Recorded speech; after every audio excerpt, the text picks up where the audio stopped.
Elijah Boone's Detour. The sun hung low over the Montana Territory, July of 1880, casting a brittle gold across the hills that did little to warm the wind. Elijah Boone reined in his horse at the crest of a ridge, the animal's breath curling pale in the air. He had not meant to come. This way wasn't even supposed to be within 10 miles of the place. His orders were clear. Take the shipment of rifles north to Fort Benton, keep to the main trail and avoid trouble. But some turns in the earth, some shifts in the air, pulled at a man without asking permission. The burned-out homestead lay below him like the bones of something once alive. Smoke still curled faintly from the blackened fields, and the scent of scorched pine clung to the wind. It wasn't just the ruin that tightened his chest. It was the quiet, the kind of silence that follows a story too long in the telling. Elijah's gut told him there was something here worth stopping for, though he couldn't have said why. He nudged his horse down the slope, eyes scanning the warped skeleton of the barn, the collapsed porch, the way the fences leaned like tired men at the end of a day. This was no place for the living, or so he thought until he looked up. The promise and the waiting. She sat cross-legged on the sagging roof of the cabin, a woman in a sun-bleached dress that might once have been white, holding a baby close against her chest. Her hair, the color of ripe wheat, was tangled by the wind. Her cheeks were streaked with smoke and something older than ash, days of exposure, perhaps weeks. She did not flinch when she saw him. Her gaze locked onto his with a steadiness that made him slow his approach. It wasn't fear in her eyes. It was something sharper, something that had been honed down to the last thin edge waiting. He swung down from his saddle boots, crunching over dry grass. "Ma'am," he called, keeping his voice low and even. She blinked once against the sun and said as if it were the only truth she had left. "He said he would come back, so I waited." Her voice didn't waver, and that shook Elijah more than any sob might have. He asked who she meant. She looked down at the baby, then toward the trail that had long since dried to dust. The father, she explained, gone since spring off to Helena for work, with promises to send word in return. Elijah's eyes moved over the ruins. The barn, nothing but charred beams. No wagon, no horses. "Anyone else come through?" he asked. "No," she said flatly. Then after a pause, "Just you." When he asked her name, she hesitated before giving it Belle Talbert. He offered his own Elijah Boone, and she held his gaze as if weighing the worth of it. Without a word, she began to crawl toward the roof's edge. Refusal to leave. Elijah stepped closer, arms instinctively ready as she eased the baby down to him. "Hold him," she whispered. The boy, 6 months at most, was lighter than Elijah expected, with pale lashes and a small red mark on his cheek. Belle climbed down, gripping the porch beam and what was left of the railing, her dress catching on splintered wood. When her boots hit the ground, she swayed, and Elijah moved in, steadying her without asking. "When's the last time you ate?" he asked, but she didn't answer. He looked at the boy again. "What's his name, Zeke?" she said. Elijah nodded. "Come on, let's get you both out of here." Her answer was sudden and sharp. "I cannot leave. He might come back." Elijah met her eyes, the stubborn line of her jaw against the ruin at her back. "Belle, if he was coming back, he'd be here already. This place is gone. You can't stay." She looked past him to the roof, then at the hollow shell of the cabin like she was trying to hold on to something already gone. "I waited," she murmured. "I know," Elijah said, gentling his tone. "But waiting doesn't always bring folks back." She touched Zeke's head with trembling fingers. Elijah shifted the baby to one arm and reached for her hand. "I've got a place 10 miles east. Still standing. Food, water, a roof that won't catch fire. You and the boy can come with me just for tonight. If you want more after that, we'll talk." Her eyes were rimmed red but dry when she said, "Just tonight." He helped her onto his horse, handed Zeke up, and walked beside them as they left the ashes behind. Arrival at Elijah's cabin. They reached his place just as the sun dipped low the horizon, bleeding into a soft violet. The cabin sat where the land folded gently toward a stand of cottonwoods, weather-worn but upright, its split-rail fence keeping a small corral and lean-to in neat order. A goat grazed lazily under the eaves, and a handful of hens clucked and scratched in the dirt, ignoring the newcomers entirely. Belle sat straight in the saddle, eyes moving slow over every detail, as if trying to decide whether this was safety or just another way station before the road claimed her again. Elijah led the horse to the hitching post, untying the reins with one hand, while steadying her with the other. Inside, he lit the lantern, filling the one-room space with a soft, honeyed glow. The place smelled faintly of pine resin and the smoke of last night's fire. He pointed toward the bed against the far wall, its quilt freshly washed and folded down. "You can rest here." "I'll take the floor." Belle didn't answer, only adjusted Zeke in her arms and sat on the edge, bare feet brushing the wooden boards. Elijah hung his coat, set a kettle on the stove, and rummaged for dried venison and beans. The sound of him moving, measured, purposeful, seemed to loosen something in the air. When he handed her a clean blanket, she pulled it around her shoulders without ceremony. He worked in silence until the stew was ready, then ladled it into 2 bowls. Belle ate slowly, like someone who'd forgotten the rhythm of it, eyes lowering each time Zeke stirred in her arms. Elijah didn't push her to speak. Some hungers didn't take kindly to company. Talk by the fire.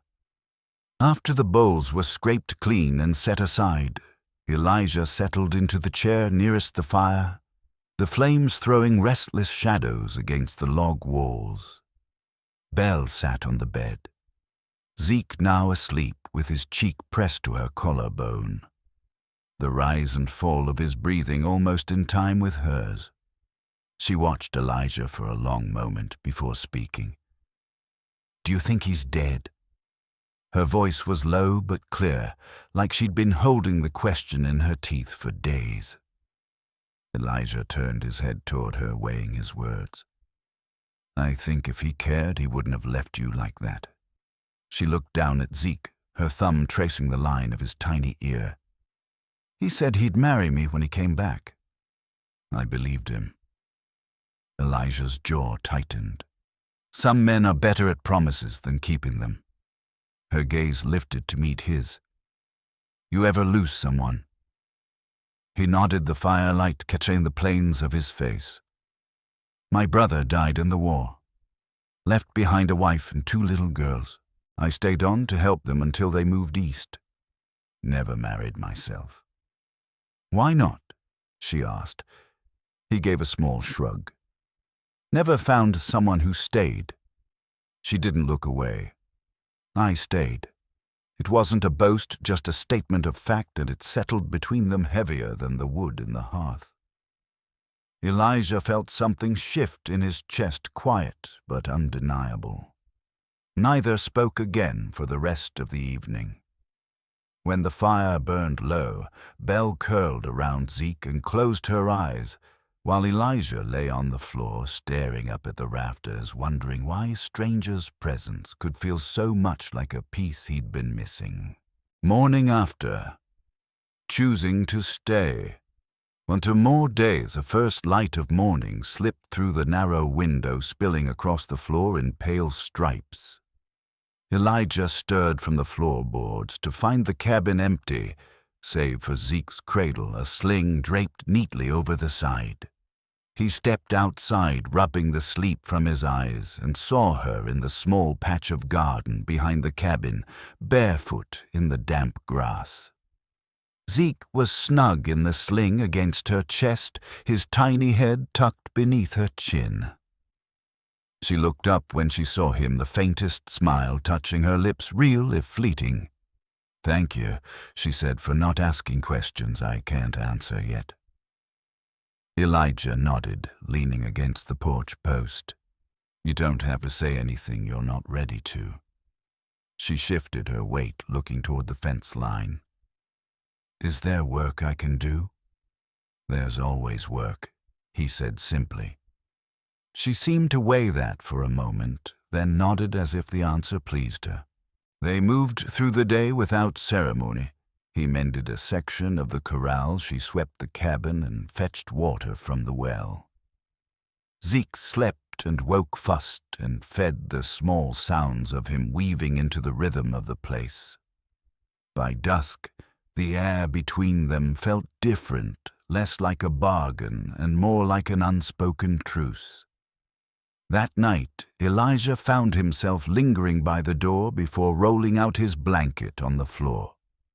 She hadn't said she'd stay another day, but he could feel it in the way she moved through the space, as though some part of her had already begun to claim it. Days of quiet routine. By the time the sun cleared the eastern hills the next morning, a rhythm had already begun to take shape, one that felt so natural.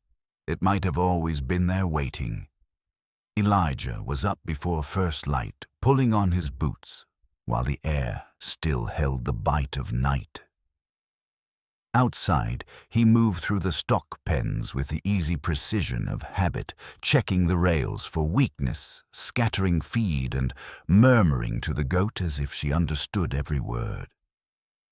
From the window, Belle watched him, her breath fogging the glass just slightly. Inside, she moved more slowly but with purpose. The cabin that had felt like a stranger's place 2 days ago now yielded to her touch blankets, folded basin-scrubbed bread dough resting under a cloth. Zeke followed her in his own way, a warm weight in the sling against her chest, the steady drum of his breath matching hers. In the evenings, she hummed to him a wordless tune that seemed stitched from memory and habit, and Elijah came to expect it as surely as the sun's rise. Once in the middle of repairing a hinge, Elijah paused, realizing he could hear her voice through the open door, soft, steady, and entirely unself-conscious. He didn't step inside right away. He just stood there listening. Knowing without looking that Zeke's eyes would be closed, his small fist curled against her collarbone. Days slid into one another like cards in a well-shuffled deck, and for the first time in a long while, Elijah found he wasn't counting them. Town errand. It was mid-morning when Elijah saddled his horse, the leather creaking under his weight as he swung up. The sky carried a dull heat, promising a dry day for the ride into town. He needed flour salt and a few other staples, but before leaving he asked from the doorway, "You need anything?" Belle, with Zeke balanced on her hip, hesitated just long enough for him to notice. "Fabric," she said finally. "Doesn't have to be new.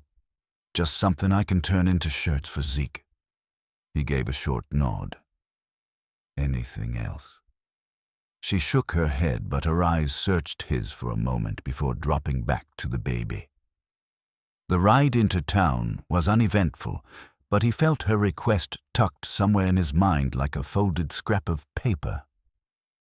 On the way back, the sun high and hot on his shoulders, he imagined her hands working the cloth into something useful, imagined Zeke wearing it. When he returned, she was in the yard gathering eggs, skirts hitched above the mud near the coop. She looked up, brushing stray hair from her face with the back of her wrist. "You bring the flour and the fabric." He pulled a neatly folded bundle from the saddlebag. "It's not much, but it's clean." She took it gently, thumb brushing the edge. "Thank you." Inside, the smell of biscuits soon filled the air. She moved between stove and table with quiet competence. Sleeves rolled past her elbows, the fabric he'd brought set aside like a promise. He sat watching her cut cornbread with a steady hand, the rhythm of her work speaking more than words would have. Planting roots. 2 mornings later, Belle stood by the porch steps, a small pouch of seeds in one hand, her other brushing hair from her eyes. "If you let me plant squash before the next rain, we might have a harvest by September," she said, her tone half offer, half request. Elijah glanced up from the fence post he was setting. "You don't need to ask. If you see something needs doing, do it." Something in her expression softened at that. She knelt in the garden, loosening the earth with careful strokes, Zeke gurgling beside her on a blanket. By midsummer, green vines had crept thick across the plot, blossoms bright against the soil. The hens took to nesting beneath the porch, away from a fox Elijah had spotted near the creek, and the land seemed to be answering her presence as much as she answered its needs. One evening she mentioned missing books. Not Bibles or ledgers, just something with a story. Elijah surprised her by retrieving a worn copy of The Prairie Traveler from a trunk under his bed. She ran her fingertips across the cover like it was something rare. "You can read it again if you want," he said. She smiled faintly. "I will." That night, as the fire burned low, Elijah found himself thinking not about when she might leave, but about what else he could bring her, not to keep her here, but because the thought of her having less than she deserved had begun to feel wrong. Winter preparations and a confession. By the time late summer tilted toward autumn, the air carried a sharper edge in the mornings, hinting at the long freeze to come. Elijah began mending the roof over the lean-to, stacking firewood in neat, waist-high rows against the cabin wall. Belle took to drying herbs, stitching thick cloth sacks for flour and beans, her fingers rarely idle.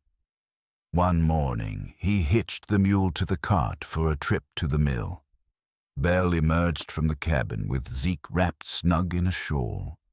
"I'll ride with you," she said. Elijah shook his head. "You don't have to. I want to." They traveled mostly in silence, the creak of the wheels, and the mule's steady hooves filling the air. Halfway there, as the trees thinned toward the river bend, she said quietly, "I never told you my real name." Elijah kept his eyes forward. "You don't have to." "I want to," she repeated. It was Belle Mason. "Talbot's just what I took after I left. Made it easier to disappear." She told him about her father's drinking after her mother died, the cruelty of a stepmother who wanted her gone, and the nights she walked until her feet bled. Elijah didn't speak for a while, just let the mule keep its slow pace. "You ever think about going back?" he asked. "No," she said. "There's nothing left to go back to." The wind picked up, then carrying the scent of pine and distant rain. He glanced at her, seeing a steadiness that hadn't been there before. Whatever she'd been running from, she wasn't running now. Evening conversation. "If I stay." That night, after the sacks from the mill was stored and Zeke was asleep, Elijah found Belle standing in the open doorway looking out into the dark. Her shawl hung loose around her shoulders, strands of hair brushing her cheek in the breeze. "You all right?" he asked. She turned, eyes shadowed but steady. "I've been wondering something." He leaned against the doorframe. "Go on." "If I do stay," she said, "what would you want from me?" Elijah took a moment before answering. Nothing you don't already give. She studied him for a long moment, as if measuring whether she believed him. And if I gave more, his breath caught, but he didn't look away. I'd hold it like it was worth something, he said finally. Wind tugged at her shawl and she reached up to touch the rough stubble along his jaw just for a heartbeat before letting her hand fall. I'm not the same girl who waited on a roof, she said. I know, he replied. Then he closed the space between them, not fast, not bold, but certain. When he kissed her, it wasn't a question, it was a promise, quiet and unadorned.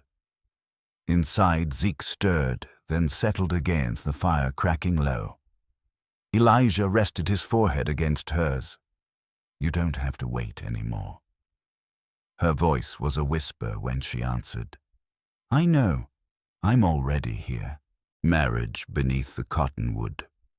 By the time the cottonwoods turned to gold, their decision was made. Belle showed him 2 silver rings she'd kept sewn into the hem of her skirt. Her mother's dulled and scratched but whole. I want them to mean something again, she said.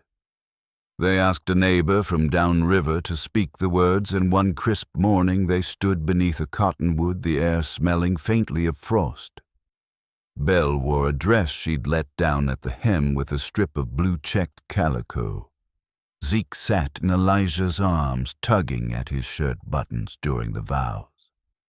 There was no crowd, no music, just the tree above the river beyond, and the quiet sound of them both saying yes without hesitation. Afterward, they ate fresh bread and roasted squash, and Belle laughed when Zeke smeared honey across his cheek. Elijah didn't make a speech, didn't try to name what had happened between them. He just watched her, memorizing the way she looked with wind in her hair and a dirt smudge on her cheek, joy soft and real in her eyes. That night, when the lantern burned low and Zeke slept, she pulled Elijah toward the bed she had once meant to borrow for only a night. There were no declarations, just breath, touch, and the quiet weight of belonging, as though they'd been building to this long before either of them recognized it. Early snow and a new child. Snow came earlier than Elijah expected that year, wet and heavy, blanketing the hills before the leaves had fully dropped from the cottonwoods. He'd been stacking the last of the firewood when Belle told him. It wasn't with fanfare, no breathless announcement or dramatic pause, just a simple steady, I'm late. And I know my body. Elijah straightened, the sound of the axe still echoing faintly in the cold air. He crossed the yard and took her hand without a word. If it's a girl, he said quietly, she'll have her mother's hands. And if it's a boy, he'll learn what it means to stay. Belle didn't cry, but there was a brightness in her gaze that went deeper than tears. Through the weeks that followed, they worked side by side to prepare. Belle mended every blanket in the house, traded sewing in town for extra flour and dried fruit, and began saving lard for soap. Elijah reinforced the roof against winter storms and built a second cradle, one Zeke wouldn't outgrow by spring. Even in the sharpest cold, they kept the cabin warm, Zeke toddling between them while the scent of bread or stew filled the air. The rhythm of their life, once uncertain, now moved with the quiet steadiness of something rooted. Birth of Kolb. The baby came just before dawn in late May, the world outside still and silvered by the last cool breath of night. Belle's labor was long, the kind that stole the air from her lungs and left her trembling between waves of effort. Elijah stayed with her through every moment, soaking cloths in cool water, murmuring what few words he could find, his presence solid as the walls around them. When the child was finally placed in her arms, she didn't sob or speak, only bent her head to press her lips to the damp crown of his hair. "Cobb," she whispered. Elijah carried Zeke in from the other room, the toddler wide-eyed and solemn as he reached out a single finger to touch his brother's tiny foot. That night, with both children asleep, Elijah sat on the porch while Belle rested inside. The air smelled faintly of rain and wild mint. He realized then that the cabin no longer felt like his. It felt like theirs, and the thought didn't unsettle him. It grounded him. The sound of Belle's voice calling softly from the doorway was all it took to bring him back inside to where the fire glowed low and the future was breathing in the cradle. Season of work and joy. Summer settled over the land in a slow, generous sweep, the long days filled with work that didn't feel like a burden. Elijah spent the mornings mending fence lines and tending the small field of beans and squashed the soil, dark and rich under his hands. Belle, moving more easily, now kept both boys close. Calb swaddled against her chest, Zeke trailing behind her with a stick he used to help in the garden. Evenings found them on the porch, the heat of the day slipping away, chickens clucking as they settled in for the night. One such evening, Belle stood in the yard, Calb nestled against her shoulder, watching Elijah cross the field with dirt under his nails and a cut across one knuckle. "That fence hold," she called. "Better than I thought," he answered. She stepped closer, eyes on him. "You always look tired this time of day." He shifted the baby into one arm and kissed her temple. "Maybe. But I don't regret a minute of it." She tilted her head up to look at him. "That's the first time you've said it aloud." His smile was faint but sure. "I meant it long before I said it."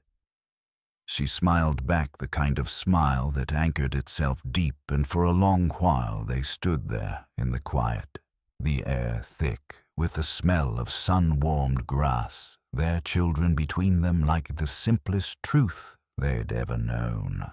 Growing community. By the time the next autumn rolled in, the cabin felt less like an isolated point in the wilderness and more like a place others gravitated toward. Elijah had built a long table out of pine planks, one wide enough for more than just the four of them. Neighbors began stopping by again, some to trade for bells, stitching some for eggs or fresh bread, and some just to sit with a cup of coffee while the stove crackled. Belle met each visitor with a quiet warmth that seemed to put them at ease. She'd pass Zeke a slate and chalk while she worked tracing letters with him as the conversations flowed around them.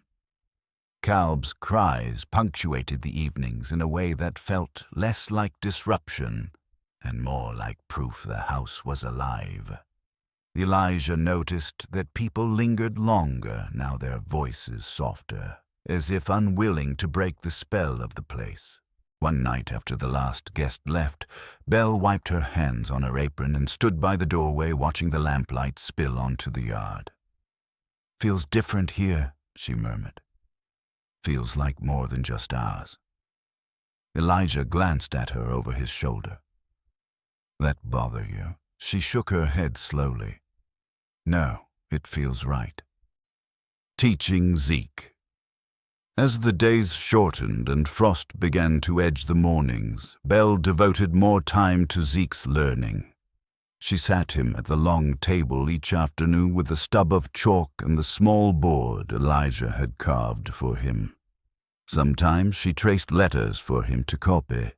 Sometimes she told him their sounds and had him repeat them until his tongue caught them clean. Elijah often worked outside during these lessons, but he'd find himself lingering by the window, listening to her patient voice, the occasional peal of Zeke's laughter when he mastered a letter. Calb sat in his cradle nearby, wide-eyed and watchful, as if storing the sound of his mother's voice for later years. One evening, When Elijah stepped in with the last armload of wood for the night, he found Zeke standing proudly holding up the board, where a shaky Z marked the corner. Belle's eyes were bright with pride. He wanted to write his name, she said. Elijah set the wood down and crouched to meet his son's gaze. Looks just like it, Shudi said, ruffling Zeke's hair. Later, as they sat near the fire, Belle traced her own finger over the chalk mark as if reminding herself that beginnings, no matter how small, were worth noticing. First frost. Together. When the first frost settled across the fields that year, they didn't meet it with the bracing silence of survival. Instead, they lit the fire. Early, drew the shutters closed, and moved about the cabin as though the cold outside was only a rumor. Belle pulled Zeke onto her lap by the hearth, while Kalb slept in his cradle, the soft crack of the fire stitching warmth into the evening. Elijah set a pot of beans to simmer, the scent mingling with the faint sweetness of cornbread Belle had baked that afternoon.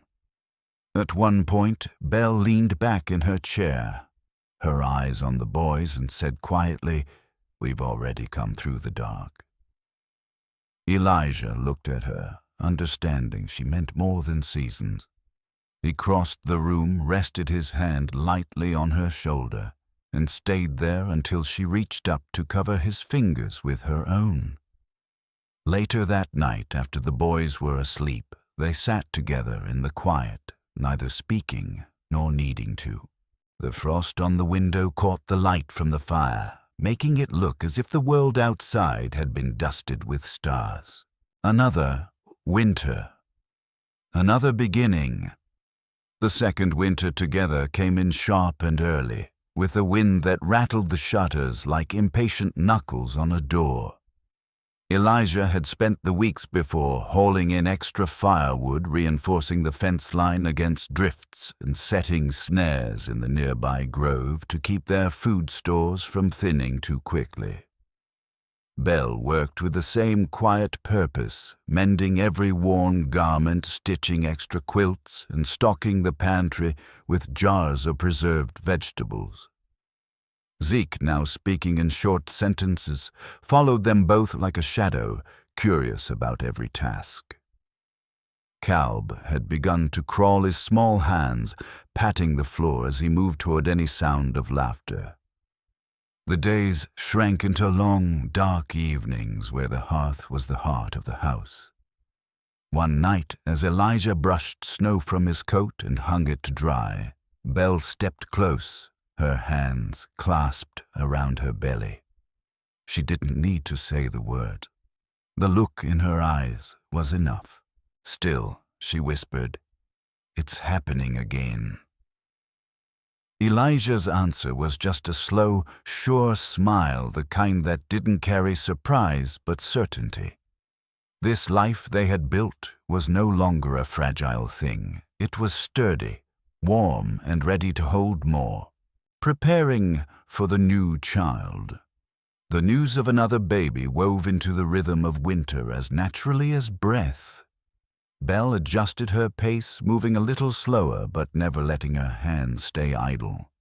She taught Zeke to help with small chores, carrying wood kindling, feeding the hens, while Kalb trailed after him in determined little crawls.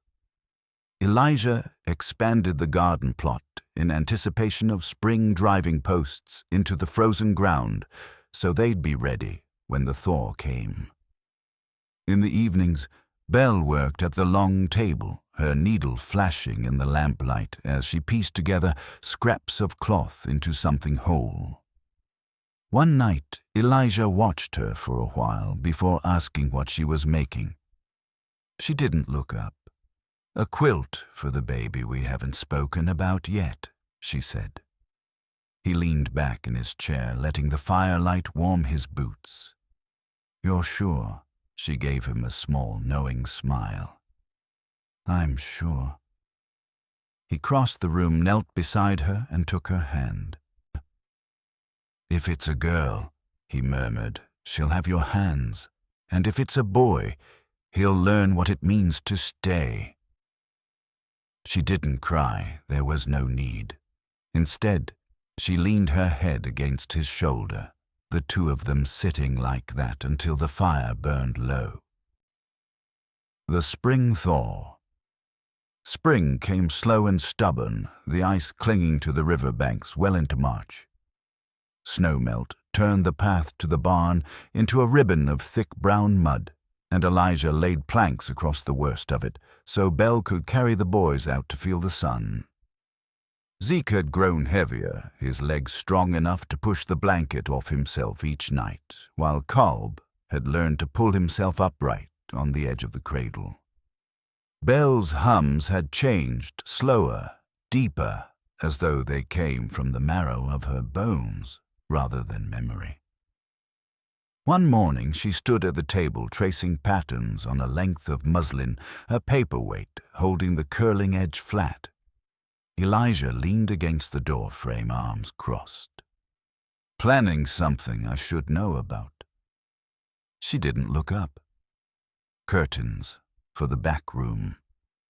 It's time Zeke had shade in the morning.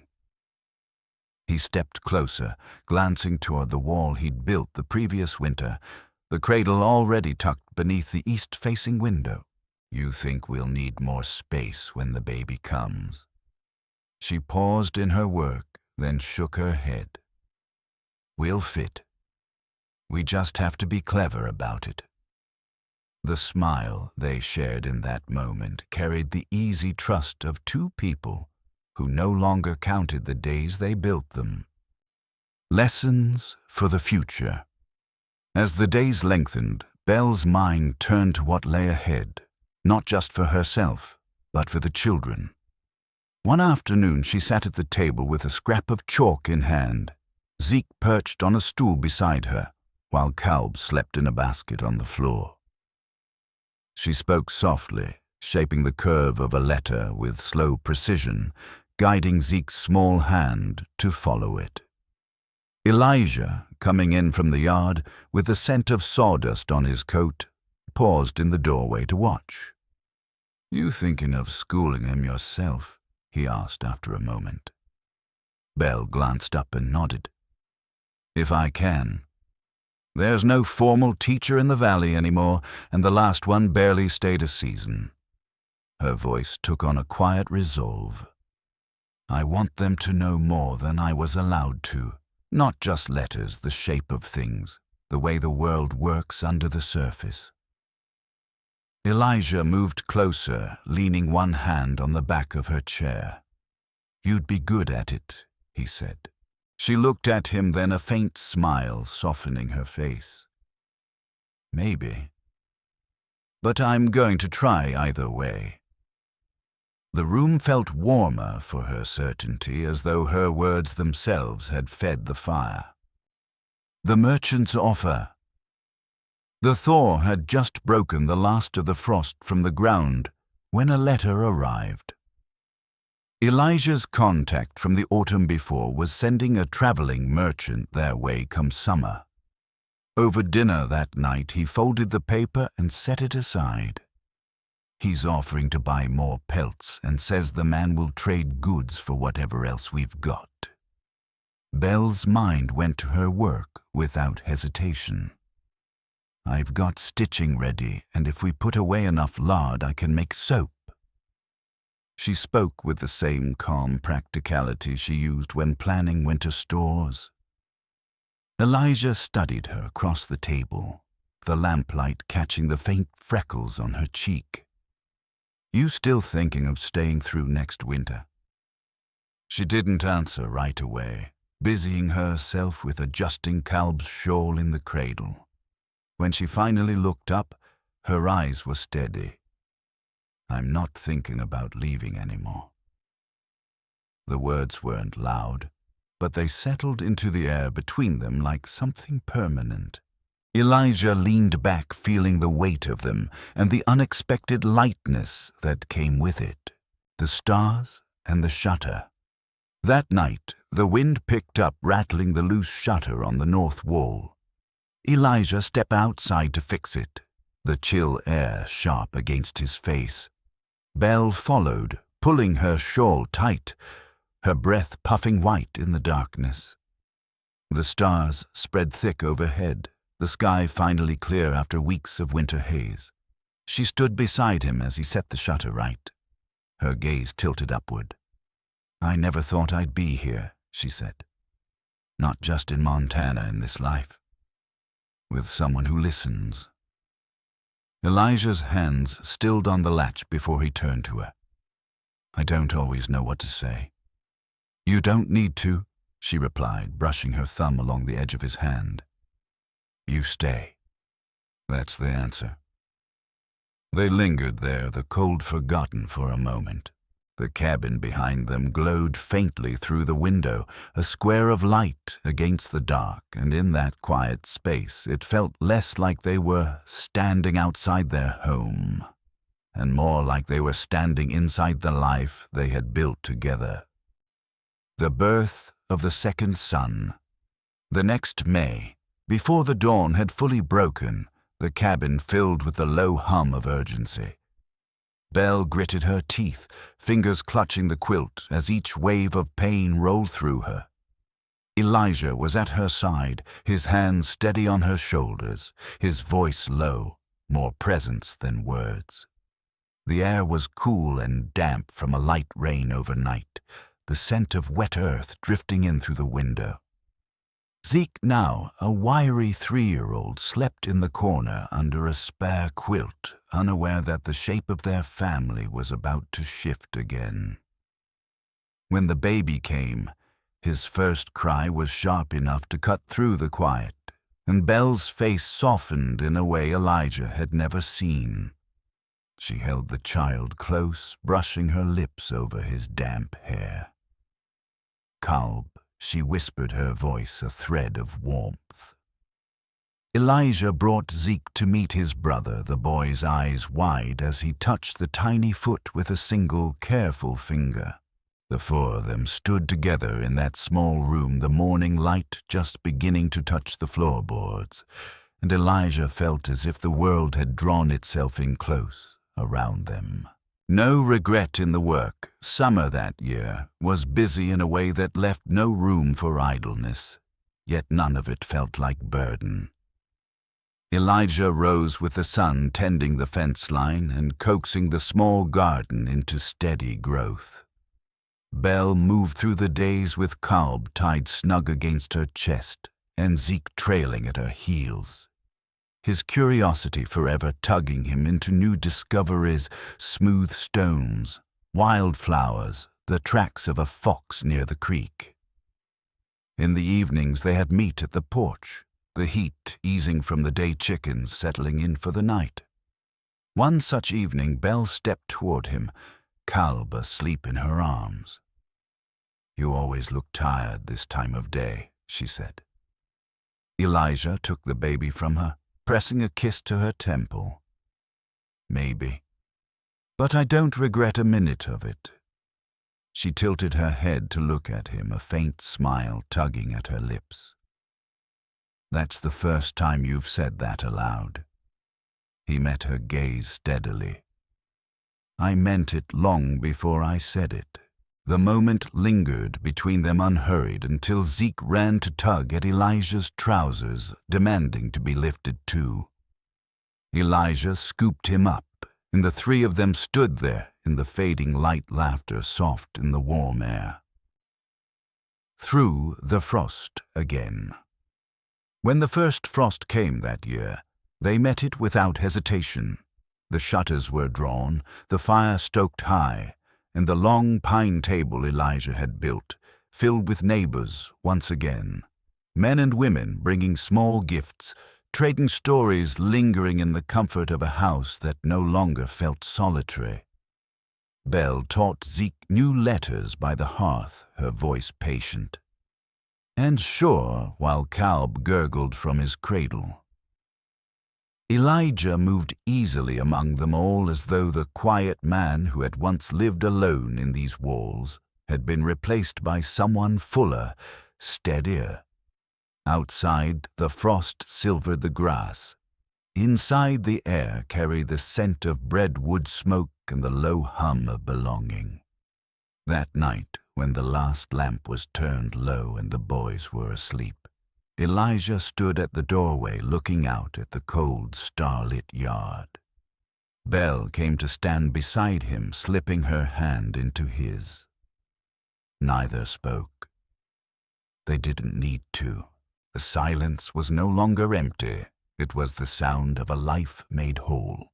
The waiting is over. The winter passed into spring without the sharp edges it once carried. Snowmelt fed the creek until it ran quick and clear, the banks bright with new grass. The garden thawed under Belle's hands, squash seeds pressed into the dark soil, while Calb sat nearby chewing on a smooth stick, and Zeke chased a hen with more enthusiasm than success.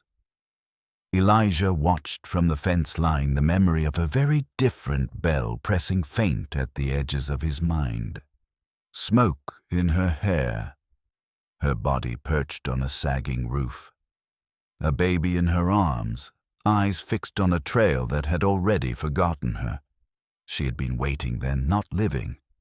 Now there was no trace of that hollow stillness in her. She laughed when Zeke tripped over his own boots, wiped her palms on her skirt, and came to stand beside Elijah at the fence. "Garden will be better this year," she said. "Ground feels right." He nodded his hand, brushing hers in the quiet way he'd come to do when words were too small. She looked out over the field, the cottonwoods budding pale green, and then at him. "I don't wait any more." He turned to her, the spring wind catching her hair. "No," he agreed. "You don't." They stood there a while longer, watching Zeke's determined chase and Calb's clumsy exploration of the grass, the late sun warming their shoulders. Behind them, the cabin waited, roof-sound walls, steady the fire, banked low, no longer a place one could only borrow for a night, but a home they had built together. And if life beyond the fence still turned and shifted as it always had, it no longer mattered. The waiting was done. The living had begun long ago.